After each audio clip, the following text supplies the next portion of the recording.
Hello, I'm Amanda Zimmerman, a reference librarian here in the Rare Book and Special Collections Division at the Library of Congress, and today I'm sharing one of my favorite pieces of American history, Amelia Simmons' American Cookery.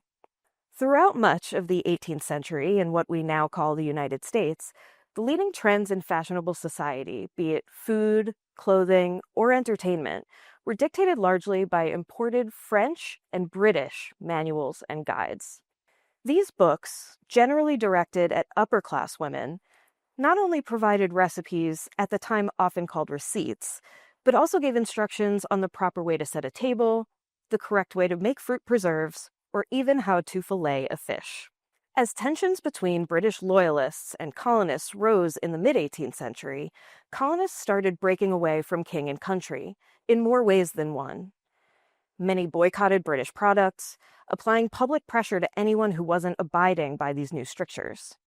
While much of this was taking place in the public sphere, the success of these boycotts often rested on the backs of colonial women, responsible for running the colonial household and viewed as maintaining morality in the colonies. Women often took on additional labor and responsibilities in aid of this cause.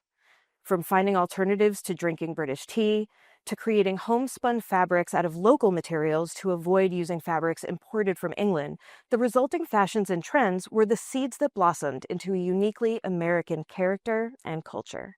Once the dust of the Revolutionary War settled and colonists emerged victorious as Americans, slowly they drew out a culture created by and for themselves. Amidst this transition, Amelia Simmons made her appearance on the American market. Published in Hartford, Connecticut in 1796, the 20th year of the American nation, Simmons' book has the honor of being the first printed cookbook written by an American, particularly for an American audience. The full title reads, American Cookery, or the Art of Dressing Viands, Fish, Poultry, and Vegetables, and the Best Modes of Making Puff Pastes, Pies, Tarts, Puddings, Custards, and Preserves, all kinds of cakes, from the imperial plum to plain cake, adapted to this country and all grades of life, by Amelia Simmons. So, what's so special about the recipes in this book?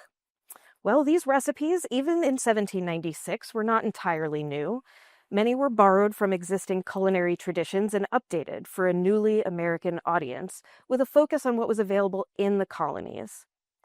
There are several notable entries, including one for Indian pudding, which has its origins in British hasty pudding. Hasty pudding is traditionally made with wheat flour and white sugar, which were both scarce in the colonies. So here we find them replaced with cornmeal, then called Indian meal, and molasses.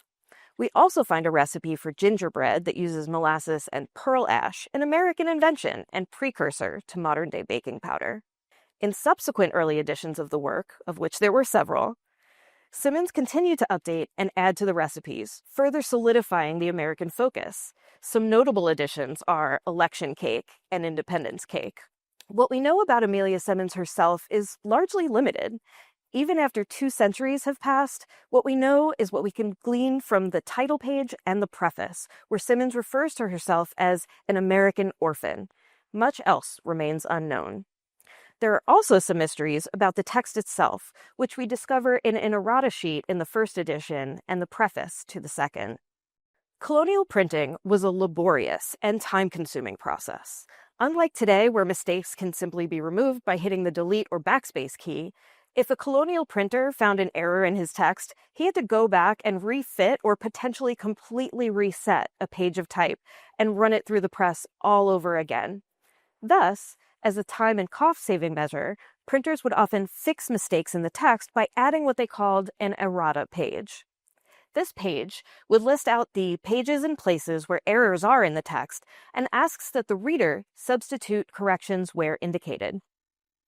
In the case of American Cookery, however, there's a note added before the list of corrections, pointing to the unusual circumstances of the errors therein.